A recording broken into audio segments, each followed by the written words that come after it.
Olá, seja muito bem-vindo, seja muito bem-vinda. Está começando agora mais um SMA do Petróleo. Aqui eu apresento aos profissionais de segurança e meio ambiente as principais estratégias para entrar no mundo do petróleo, isso é, para você conquistar uma vaga na indústria de óleo e gás. Eu sou Stephanie Sargo e nosso tema hoje vai ser como se preparar para entrar na indústria do petróleo. Bem, eu acredito que muita gente acha que sabe, mas na verdade não sabe, o que é preciso para se preparar para entrar na indústria do óleo e gás. Eu vejo muitas vezes as pessoas me perguntando quais são os cursos, por onde começar, como é que eu sei se eu estou adequado ou não, eu preciso esperar me graduar, eu não preciso. Então, assim, antes de tudo, você precisa conhecer a indústria do petróleo. Muita gente acha também que ela é só uma plataforma lá em alto mar, ou quem sabe ali em algum campo terrestre, mas na verdade a indústria do petróleo é muito ampla. Ela se divide em downstream, midstream e upstream. A parte de downstream é a parte de refinarias, postos de combustíveis, armazéns de lubrificante. Midstream seria a parte de gasoduto, transportes entre a plataforma e a refinaria. E a parte de upstream, que é a mais desejada por todo mundo, é a parte de exploração e produção. Por que que ela é mais desejada por todo mundo? É onde se tem as melhores oportunidades, é onde se paga muito melhor. E por quê? Bom, a grande vantagem da indústria do petróleo é que ela recebe muitos investimentos, principalmente de pesquisa e desenvolvimento. Ela é uma indústria muito tecnológica e, por isso, ela precisa de profissionais extremamente capacitados, especializados. Como existem poucos profissionais muito especializados, acaba que os salários pagos a eles são maiores do que em outras indústrias. Bom, as remunerações melhoram conforme os cargos e conforme as especializações. Tanto é que quanto mais especializado, menos mão de obra. Você tem muito mais disponibilidade de vaga para os cargos que não são tão especializados.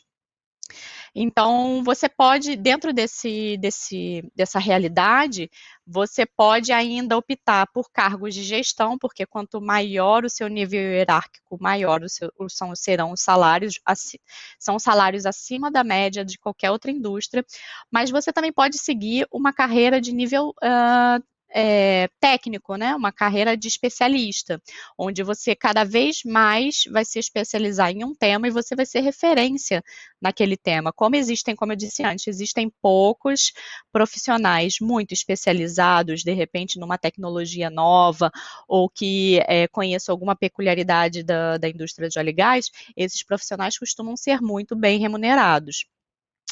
É aquela questão da oferta da lei da oferta e demanda. Quanto menos profissionais disponíveis, mais se paga por aqueles profissionais. Ela também é uma indústria muito interessante por conta dos benefícios, que são bastante atraentes na maioria das empresas que trabalham na parte de IP. Então, normalmente a gente tem benefícios como assistência médica e odontológica, extensível a dependentes, seguro de vida, cartão de alimentação, participação no lucro, bônus por desempenho, entre outros. Algumas operadoras antigamente tinham adicional por tempo de serviço, tem a questão da previdência privada, variando de empresa para empresa, você pode ter mais ou menos benefícios. Mas o que se sabe é que a indústria de petróleo tem benefícios muito bons e acima da média. Então, por isso que acaba que ela atrai muita mão de obra, e a dica é de que quanto mais especializado você for em algo que a indústria precise, melhor vai ser sua remuneração. Agora, para quem quer entrar na indústria do petróleo, como ela é uma indústria que tem muitos cargos e as vagas às vezes trazem diferentes posições, como assistente, analista, especialista, às vezes fica difícil entender aonde a gente se encaixa. Então, para vocês entenderem um pouco mais, eu trouxe uma tabela da Cato, que eu não vou conseguir compartilhar com vocês, mas eu vou mencionar, porque é bom saber como é que a gente diferencia, né, essas funções. Por exemplo, nessa tabela da Cato, que é ótima para ter como referência, um cargo de analista, ele normalmente é designado para profissionais de nível superior, não importa a formação. E isso acontece muito na indústria do petróleo. Muitas vezes a empresa, principalmente operadoras, elas não precisam contratar um engenheiro, ela não precisa que ele use o CREA para assinar nada. Então, ao invés dela te contratar como um engenheiro, ela te contrata como um analista ou como um advisor, que seria como se fosse um consultor, ou um especialista. Ela não precisa assinar a carteira com o cargo em que você, na verdade, com a função em que você se formou. Então, muitos engenheiros, biólogos e profissionais da área de segurança e meio ambiente são contratados com a função de analista ou advisor. Então, vamos lá. Quando você é contratado como analista, ainda tem as fases em que você pode ser um analista júnior, pleno ou um sênior. Então, esses profissionais são normalmente o de formação superior completa. O júnior varia de 1 a 2 anos de experiência, um pleno mais ou menos de 2 a 3, e um consultor sênior, em geral, é acima de 5 anos. Essa é a pesquisa que a Cato fez, em que ela analisou diversas vagas e qual era o tempo de experiência solicitado para cada um dos cargos. Então, assim, dependendo de qual é o seu nível de experiência, você vai ser capacitado para entrar numa vaga já de pleno, ainda que a sua experiência não seja na indústria de óleo e gás. Isso eu estou falando também para aquelas pessoas que têm experiência em óleo e gás ou não têm, porque não necessariamente você precisa ter experiência em óleo e gás. Você pode ter experiência em outra indústria e trazer isso para o seu currículo de forma a competir pelas vagas na indústria de óleo e gás. As pessoas, às vezes, também confundem os requisitos para se trabalhar no onshore com offshore. Acham que para todo profissional de segurança e meio ambiente precisa de CBSP e HILT e é o único lugar onde ele pode trabalhar é na plataforma. Isso não é verdade. Normalmente, as funções que trabalham na plataforma são as funções executoras. Então, é muito comum você ver os técnicos de segurança e técnicos de meio ambiente a bordo numa plataforma, seja de perfuração, seja de produção. Os engenheiros e, no caso, os analistas, também depende de como você for contratado ou como está divulgada a vaga, eles acabam atuando mais nos escritórios porque eles fazem a gestão do projeto, eles acompanham todo o andamento do que está sendo implementado a bordo. Então, esses profissionais de nível superior, até por terem salários maiores, acabam que embarcam esporadicamente. Também não tem tanta necessidade de você estar a bordo para fazer gestão. Então, o técnico é a sua ponte com a questão dos assuntos de segurança e meio ambiente, porque ele vai estar implementando e vai estar te reportando todo o andamento do projeto que você está gerenciando de dentro do escritório. Bom, quando que eu descobri que engenheiro não embarca? Porque muita gente não sabe disso. Engenheiro só embarca, como eu disse, esporadicamente. Então, ele não tem uma rotina de embarque fixa, né? Então, quando você começa a entender como a indústria funciona, é aí que você consegue entender por que não faz sentido o engenheiro embarcar, de segurança e meio ambiente principalmente, né?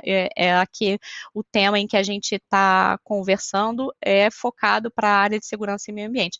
Basta fazer uma analogia com obra civil. Em geral, as pessoas técnicas e que executam, são os executores, são quem ficam lá no dia a dia, na obra, que estão lá trabalhando para construir um prédio, o que quer que seja. Os engenheiros normalmente ficam no escritório fazendo gerenciamento. Numa obra civil, às vezes o escritório é ali nos arredores da própria obra, mas como numa plataforma fica a quilômetros da costa, então, esse gerenciamento do projeto acaba sendo feito pelo escritório. Eventualmente, a gente embarca para ver mais de perto um tema ou outro.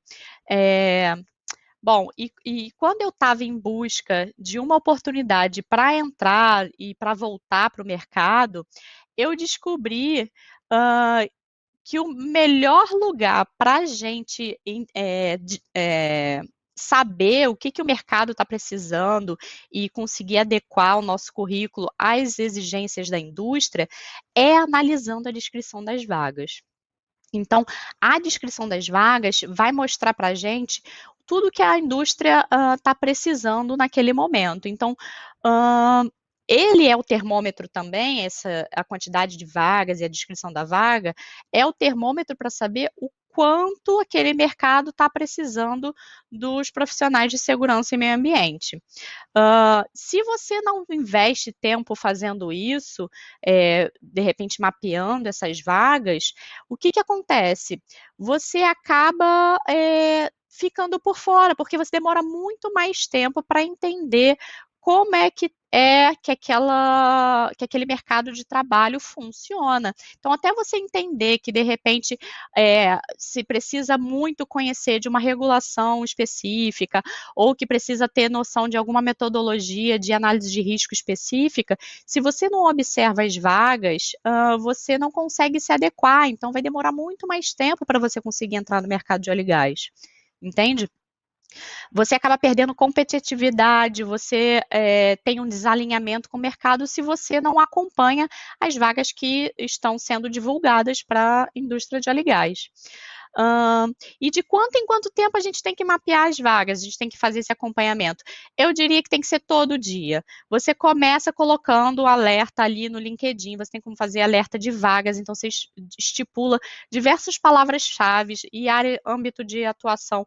Em geral, essas empresas de óleo e gás, a maioria está entre Macaé e Rio de Janeiro, cidade do Rio de Janeiro. Então, começa fazendo um alerta de vagas, define ali para o LinkedIn para ele sempre te avisar quando tiver vagas, por exemplo, de HSE, de SMA, eu já falei dessas siglas num outro vídeo, você procura aqui nos vídeos anteriores, faz um alerta com essas siglas, que toda vaga que sair você vai ser avisado. Aí o que você pode fazer? Compila essas vagas. Se de repente você ainda não está adequado para aplicar para elas, você vai usar ela de fonte de informação para criar uma base de dados. É útil também pegar as informações antigas, de vagas antigas, não tão antigas, né? Porque aí pode ficar um pouco defasado os requerimentos do mercado, mas assim, de 2 anos para cá, se você conseguir encontrar essas vagas, de repente, em outros sites, em sites que salvaram essas vagas, mesmo que elas já não estejam disponíveis para aplicação, tipo um vagas.com, ou até no LinkedIn, de forma, se você conseguir pesquisar as vagas antigas, é bom que isso seja feito. Uma boa dica é, por exemplo, se encontrou uma vaga de segurança e meio ambiente lá no LinkedIn, você não vai aplicar agora, mas salva ela, porque quando você salva, você fica para sempre com aquela informação daquela vaga disponível ali para você consultar. Então, assim, a primeira coisa que você tem que fazer é isso: mapeia as vagas, faz um compilado de tudo que essas vagas pedem, independente do nível de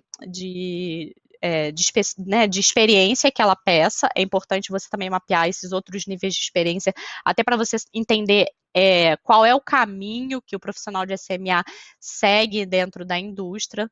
Então, monta essa base de dados. E onde é que as pessoas mais erram nesse ponto? É não fazer isso, não compilar. Elas veem a vaga, acham que não são adequadas para aplicar, mas também não usam essa informação. Isso é um grande pecado. Então, assim, aproveite tudo que existe de informação para construir a sua estratégia, para fortalecer o seu currículo e para definir qual vai ser o seu plano de ação. Então, eu fiz um mapeamento recente, vou até comentar aqui com vocês sobre ele. Só um minuto.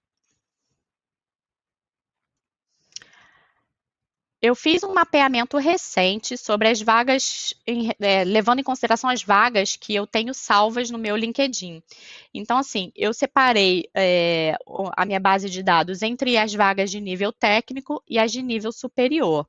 Dentre as que eu selecionei para compor a minha base de dados, aqui eu tenho, por exemplo, 4 vagas, eu separei o que eu ia olhar em cada vaga. Por exemplo, vamos olhar aqui para quais são os requisitos que pedem para um técnico de segurança e meio ambiente offshore. Offshore não, nem selecionei por offshore. Técnico de segurança e meio ambiente. Em geral, acaba que ele pode atuar offshore ou não offshore. Mas o que essas vagas pedem, por exemplo, de habilidades interpessoais? O que elas pedem para um técnico de segurança e de meio ambiente em termos de inglês? Qual é o mínimo aceitável para disputar essas vagas? E quais são as capacitações, os cursos que esses profissionais precisam ter para conseguir entrar numa vaga dessa, seja num nível de entrada, ou seja, num nível um pouco mais de experiência. Eu fiz toda essa separação, vi o que tinha de curso extra que seriam desejáveis, que podem te trazer um diferencial competitivo durante o processo. E, por exemplo, a conclusão que eu cheguei é que, para as habilidades interpessoais, é muito importante que tenha a habilidade de trabalhar de forma independente. Então, técnicos de segurança e meio ambiente precisam ter essa habilidade de conseguir trabalhar de forma independente, não precisar ter ninguém dizendo a ele o que ele tem que fazer, nem coisa nesse sentido.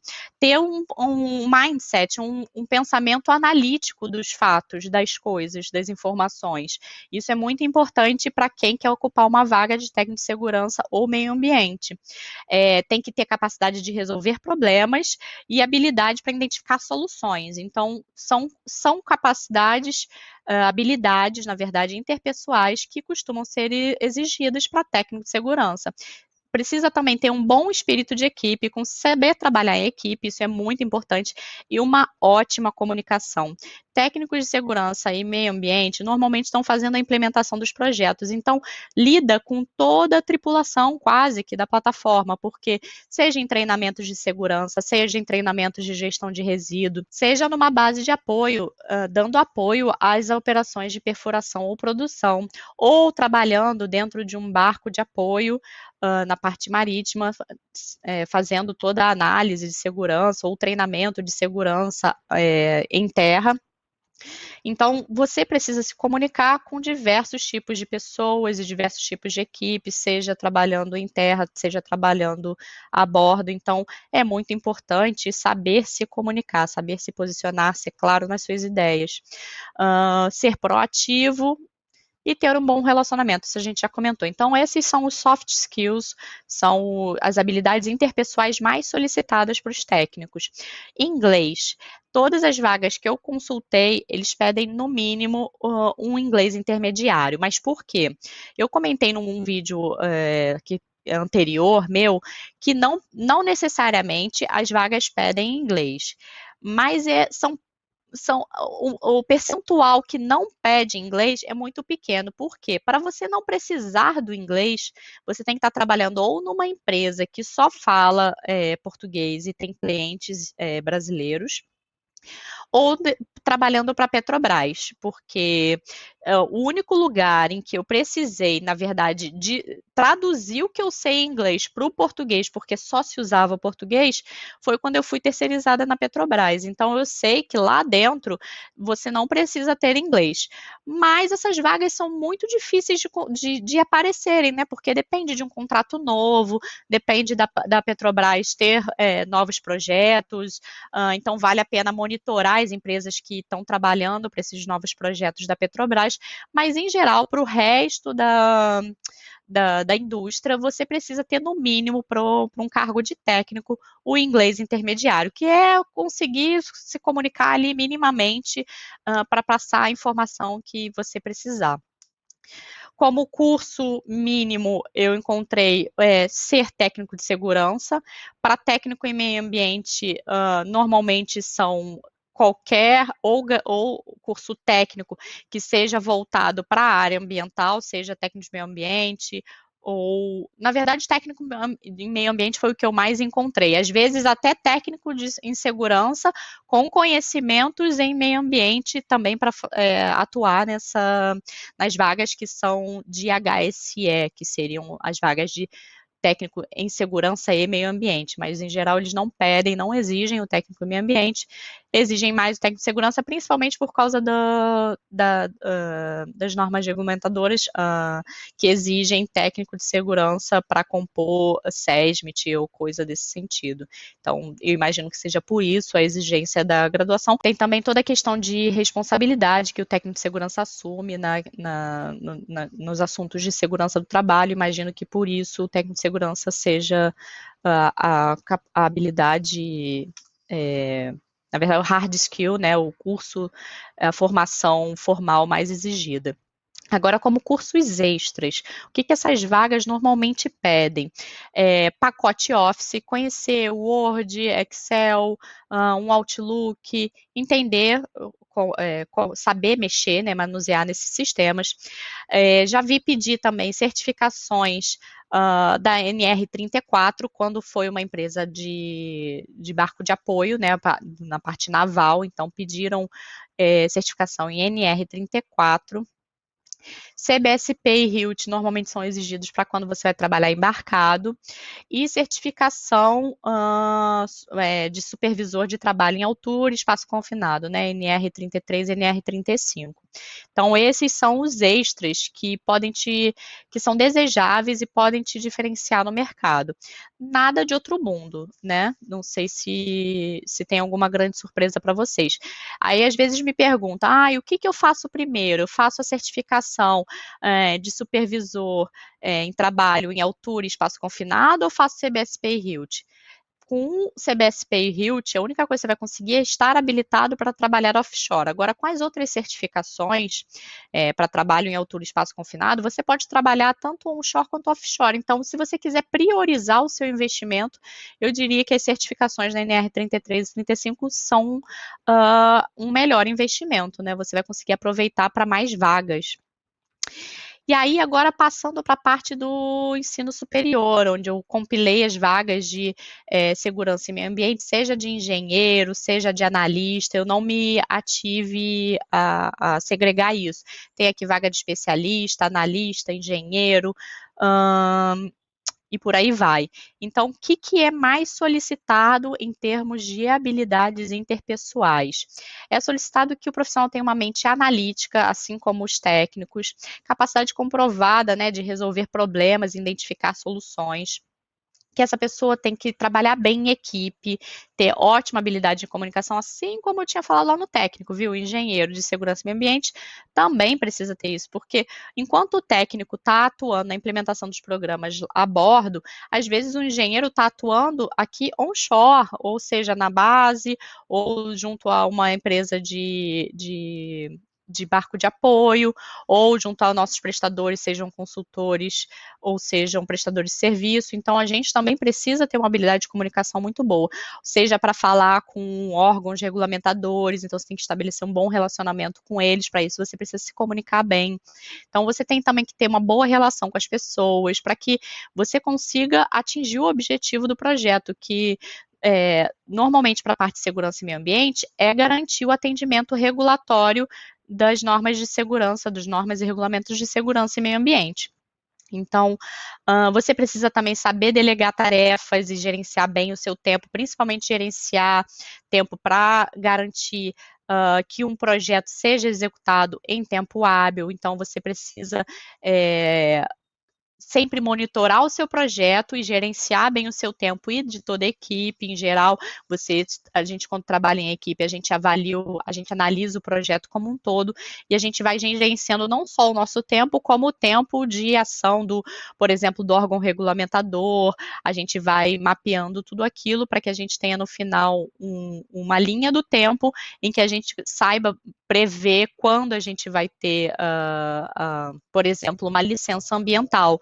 A gente sabe quanto tempo mais ou menos o órgão demora para responder, quanto tempo internamente a gente demora para responder uma solicitação do órgão ambiental. Então, gerenciar tempo, seja seu, seja do projeto, seja de órgãos externos, é muito importante saber. Então, o perfil tem que ser aquele mão na massa, que também que pega para fazer, sem precisar que mandem nessa pessoa. Então, ele sabe o que tem que fazer, ele vai lá e faz, obviamente, tudo dentro do que se é esperado que ele faça.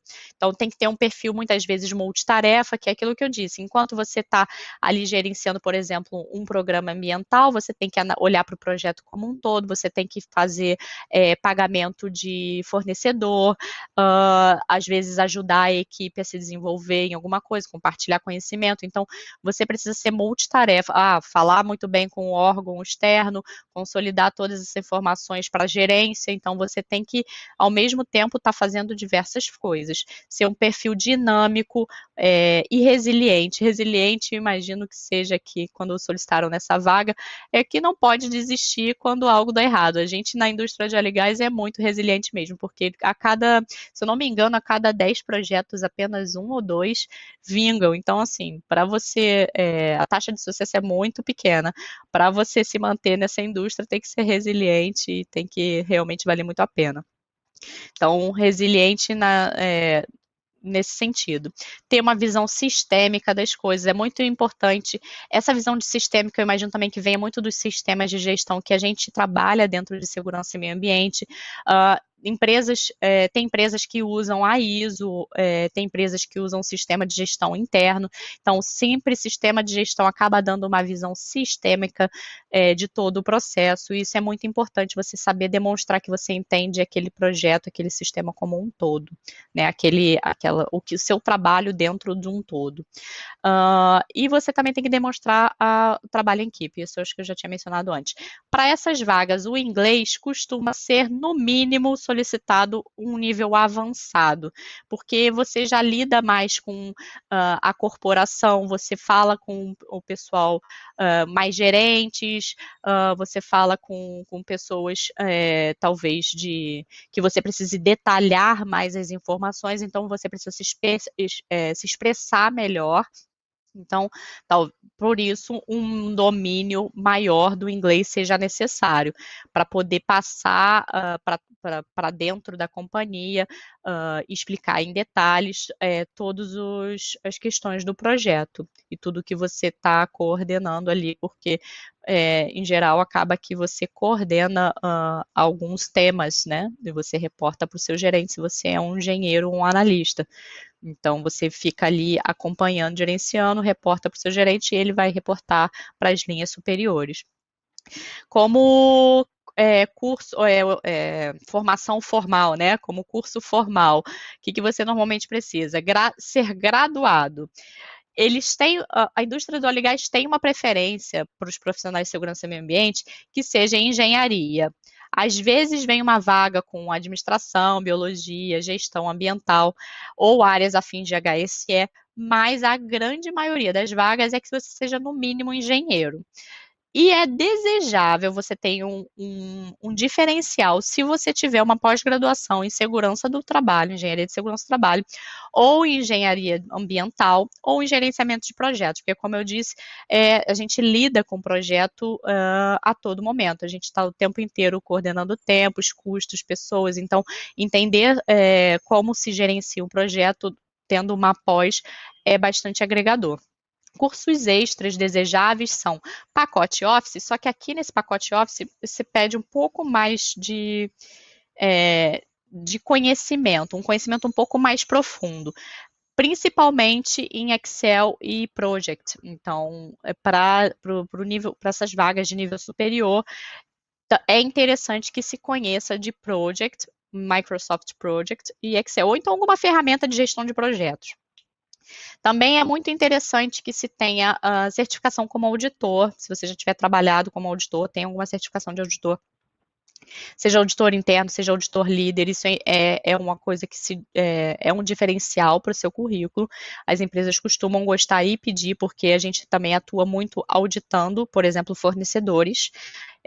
Engenheiros também costumam ir, por exemplo, para fazer auditoria em fornecedor. E algumas raras vezes eles pedem uma certificação internacional. Então, NEBOSH é um que eu tenho visto recentemente nas vagas, eu tenho visto recentemente nas últimas vagas que foram publicadas.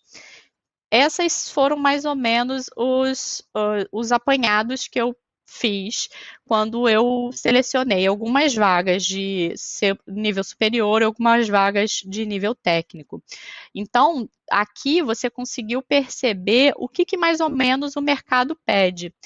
Isso vai te ajudar a direcionar todo o seu esforço, seja em fazer curso, seja em adquirir uma competência nova.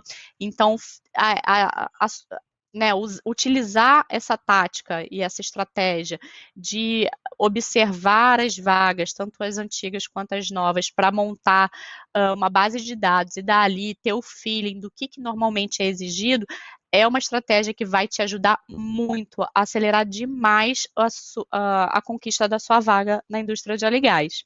Espero que eu tenha ajudado vocês e eu vejo vocês no próximo vídeo. Tchau, tchau.